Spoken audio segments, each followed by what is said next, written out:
সাল্লাল্লাহু আলাইহি ওয়াসাল্লামকে গালি দিয়েছে এবং তার সঙ্গে অবমাননাকর মন্তব্য করেছে, আমরা সকলেই জানি।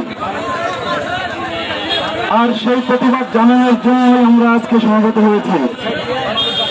সংগ্রামী সাথী ও বন্ধুগণ, আমরা আজকে উপস্থিত হয়েছি রাসূল সাল্লাল্লাহু আলাইহি ওয়াসাল্লামের ভালোবাসার প্রতিদান, রাসূল সাল্লাল্লাহু আলাইহি ওয়াসাল্লামের সম্পর্কে আমাদের যে আবেগ, সেই ভালোবাসার দলিল প্রকাশ করার জন্য।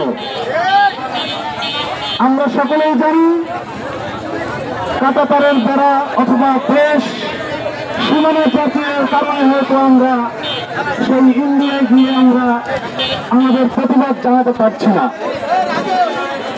অনেকেই মনে করেন, অনেকেই মন্তব্য করেন যে বাংলাদেশে এরকম কোন ঘটনা তো ঘটনাই ঘটেছে সেই ইন্ডিয়ায়, এখানে বসে চিল্লালে কি হবে।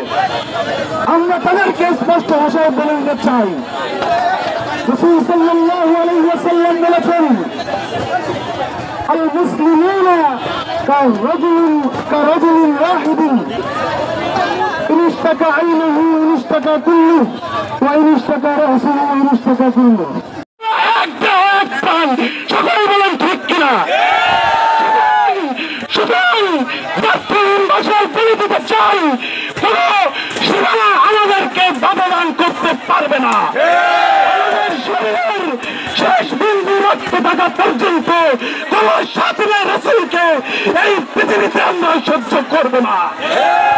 সেই ভারতের নদী তার রক্ত চক্ষুকে উপেক্ষা করে হলেও আমরা আমাদের শরীরের শেষ বিন্দু রক্ত দিতে প্রস্তুত আছে কিনা সেগুলোই বললাম।